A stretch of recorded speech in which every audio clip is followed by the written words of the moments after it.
I suppose you've been waiting for this to happen. Of course, you couldn't have warned me. Much too interesting. Wasn't that interesting? True, I didn't drown.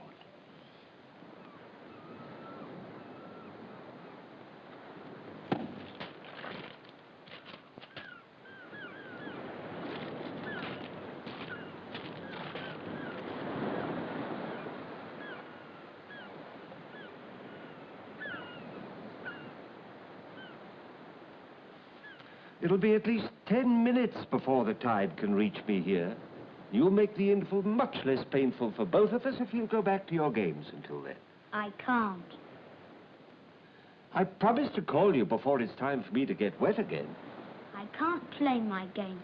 Someone stole my ball. Oh, who would steal your ball? There are no other children on this beach. Well, there are grown-ups. Look here, you don't think I stole your ball, do you? Oh, no. You're from Scotland Yard. What? Miss Clara told me. You don't ever steal things. You get them back. Oh, and you want me to get your ball back? Well, you come along.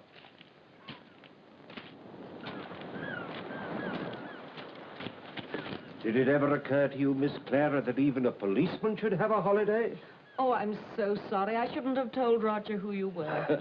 Come along, Roger.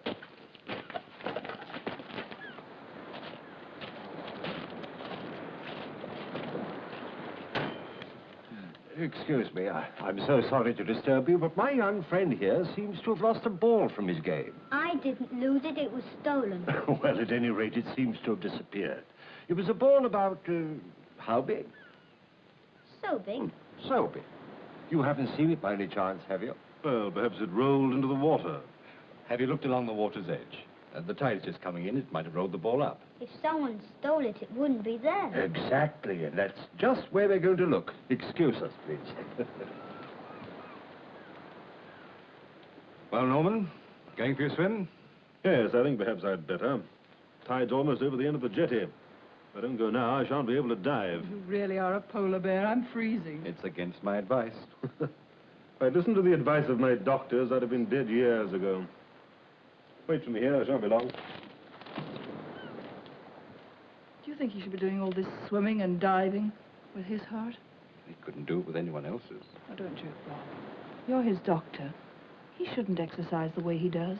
He shouldn't do most of the things he does. But he's Norman Kane, and he didn't make his money by taking care of himself. Well, you ought to know that. You're his secretary. Now, that's the only way he can live. Take that away from him, and he might as well be dead. And he shouldn't be playing with nursemaids half his age, either.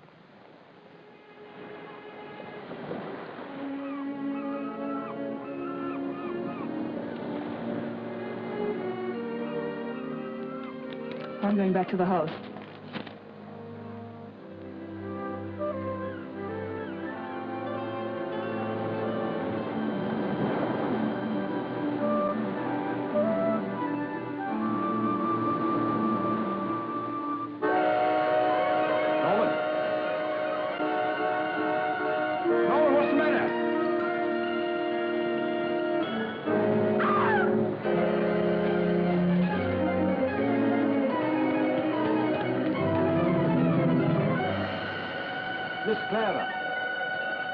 Take the boy. What's the matter? Did you see him fall down? Did he hurt himself? What happened? I don't know. I'm afraid he's dead. Heart? I'm his doctor. A very bad heart. He would never take medical advice. Are you certain he's dead? Not a trace of a pulse. Poor chap.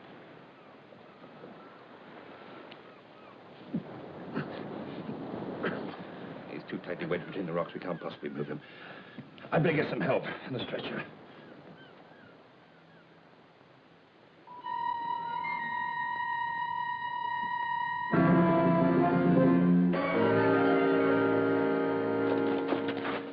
No good going back. He's dead. A heart attack? I'm afraid so.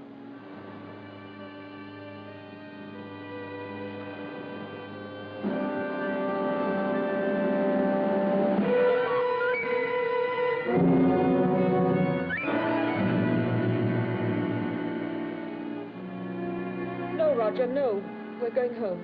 I don't want to go home. This is interesting. I want to know what's happened. Nothing happened, Roger. And nothing's going to happen. Not anymore. Nothing.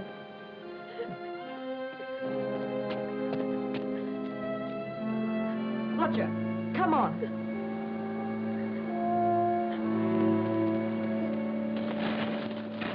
Oh, Doctor, do you live near here? We're staying at Norman's house. It's just beyond the dune there. Is there a telephone there? Yes. We'd better ring the police. Police? Why the police? It was an accident. His heart failed. The heart also fails when death is not accidental. You mean Norman committed suicide? Let's call the police.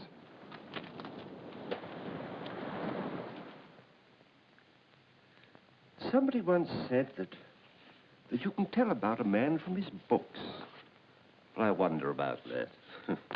I don't believe it's any more true than you can tell a book from its cover. You know, personally, I've always been able to tell more about a man from what he ate, or what he didn't eat. Scones! Oh, delightful.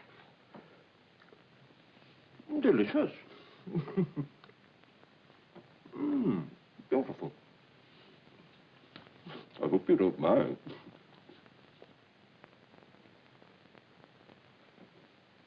Do you mean what he eats or how much? What, of course. All you can tell from how much is whether or not a man's a pig. Why don't they come? We called over an hour ago. They'll be here soon enough. I'll drink your tea. I'll go.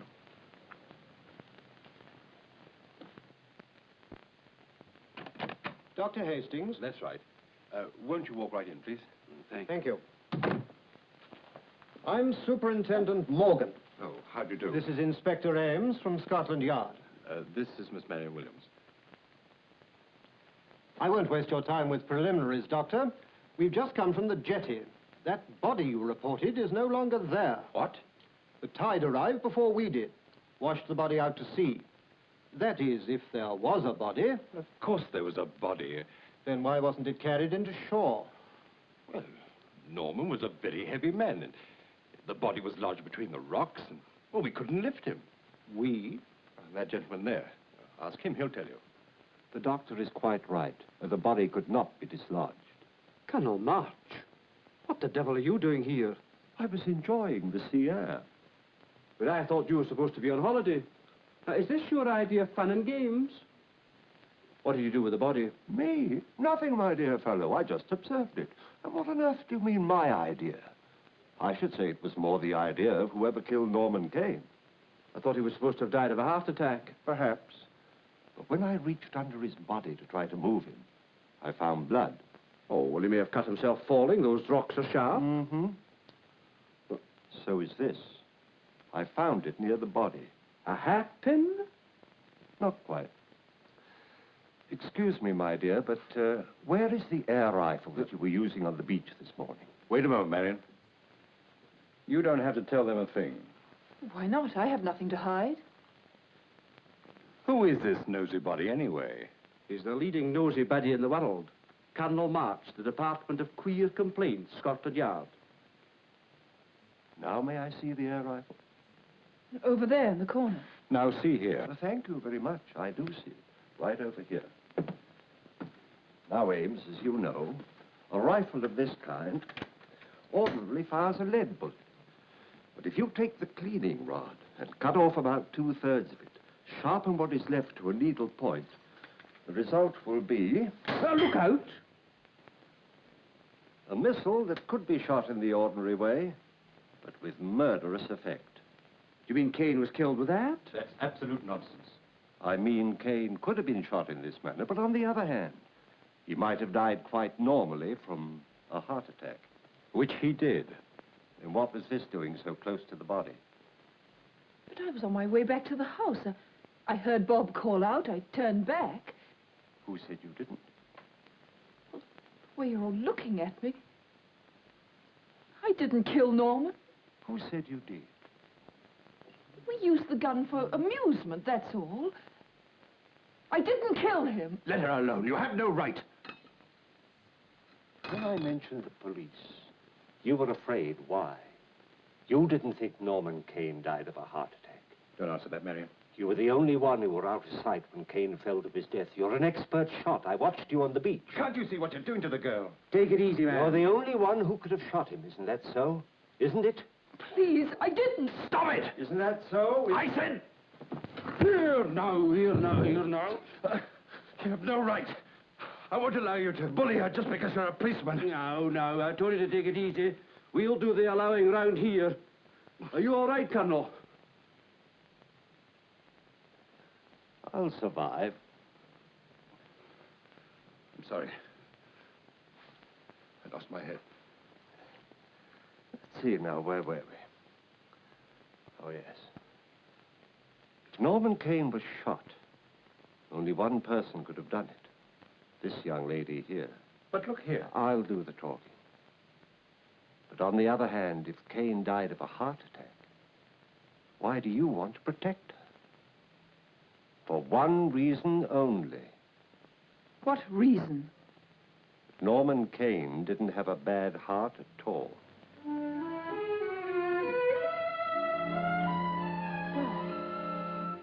If it's for me, if you're holding back something for me. Marion. I'm sorry. Norman's heart was as good as yours or mine. Better.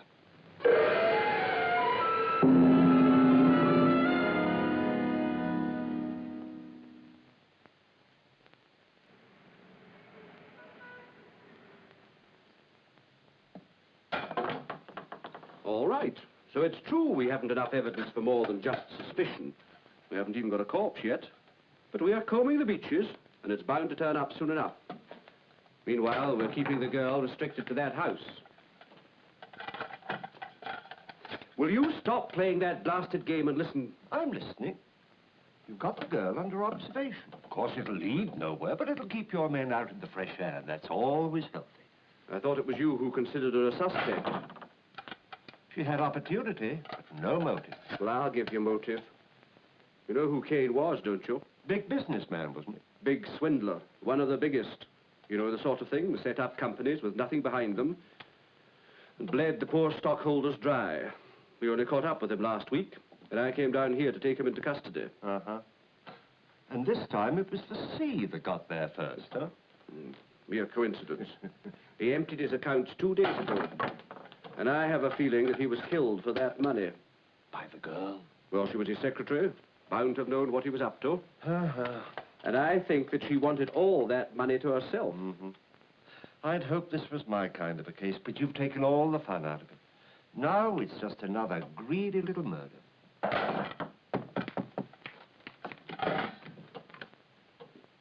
Oh, it's for you. Some little boy. Is there a woman with him? Yes. Keep her out there, and then send the boy in just a minute.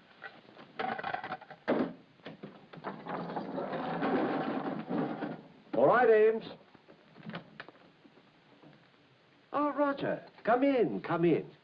Ames, I want you to meet a friend of mine. This is Inspector Ames, also of Scotland Yard. How do you do? We found your ball just a little while ago. Inspector Ames helped me on the case. That's decent of him. But I'm afraid the culprit managed to get away before we got a good look at him. But we did find your ball. That's the important thing, huh? But that can't be my ball. Why not? Because I found my ball this morning. You did? Where? On the jetty. I went out to look at the place where Mr. Kane disappeared. There wasn't anything to see, just rocks. But I found my ball stuck between 2 rocks.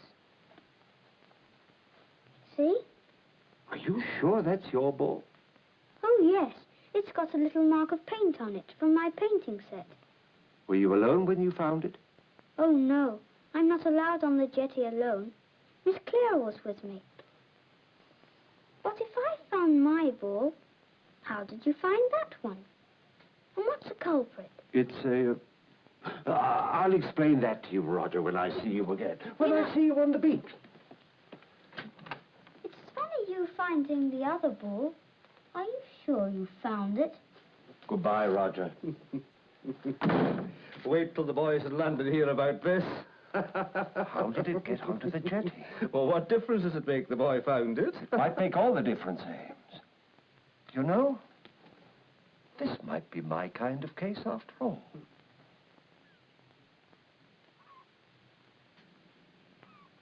Bob, I'm going to run for it. That's silly. Well, there's only one man out front. I can get out by the back entrance. But why? You're innocent. They don't think so.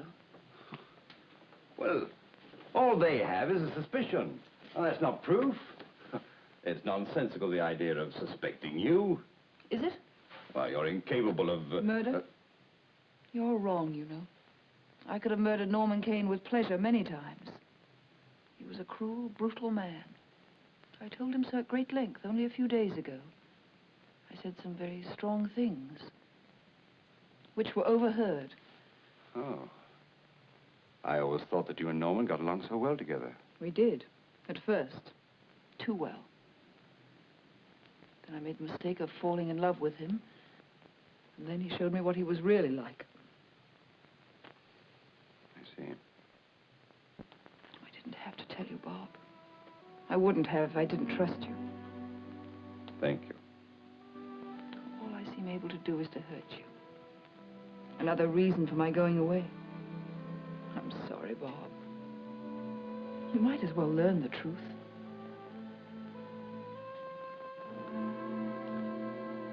I always seem to arrive too late. It's the story of my life. I suggest you wait a while. I'll go out and take a cup of tea to that gentleman and engage him in conversation. You can step out the back while I'm talking to him. Bob, you don't have to help me. I don't have to love you either, but I do. And you say you found the ball out on the jetty. That's right. Were you looking for it? Oh, no, I just noticed it among the rocks. Near where Mr. Kane had been lying. I guess so. Out near the end. Did you know Mr. Kane well? I wouldn't say well. We saw one another on the beach. You were going away with him, weren't you? Of course not. You're rude and insolent even to think. You've no right Everyone has a right to think. Sit down, my dear.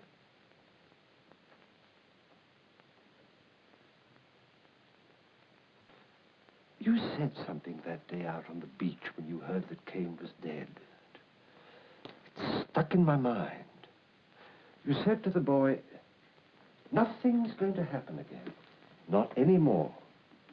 I wonder if you'd tell me what you meant by those words. Simply that Mr. Kane was dead. And that there would be no more excitement for Roger to see. Your manner, too, stuck in my mind. What sort of a manner was it? It was the manner of a woman speaking of her dead lover. You're an evil, horrible old man. Most distressing, but quite irrelevant. Am I right or wrong? Yes, you're right, you're right. I love Norman. And he's dead. When were you going away? Tonight. We were going to France. There we were going to be married. Were you going to leave from his house? For some reason why we couldn't. I was to meet him somewhere else. Where was this other place? Boathouse, just beyond the village. Norman kept a boat there. Boathouse? Just beyond the village. Well, what is it? This! Oh, I've got no time for your games. The girl's given us the slip. So will I. Goodbye.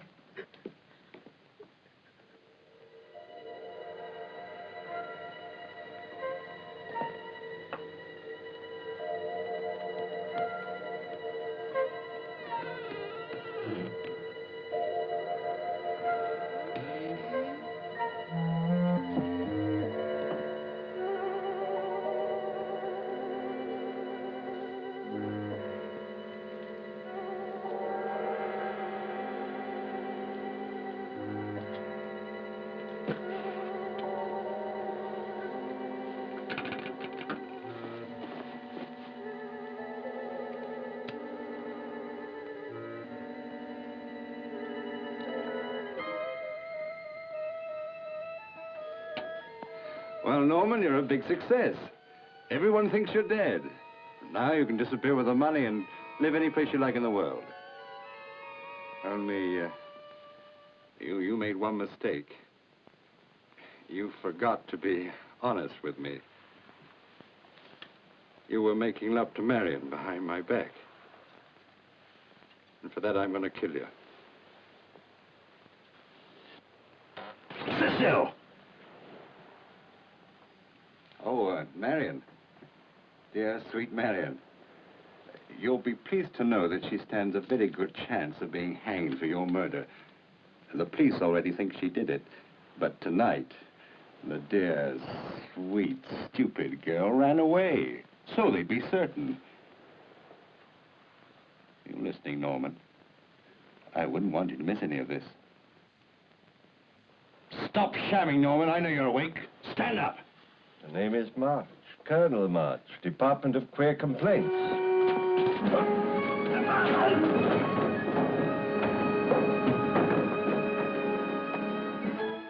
Ah, Ames, I see you got my message. And by the look of triumph on your face, I assume you caught the girl. On a bus. Excellent, my boy, excellent. Now you can have the pleasure of releasing her. Dr. Hastings. Well, what's he got to do with this? And who's been manhandling him? He lost his head again. I think a pair of handcuffs would be in order, Mr. Morgan. But what's he got to do with it? Quite a lot, but of course he wasn't alone in this. The real evil genius is lying over there.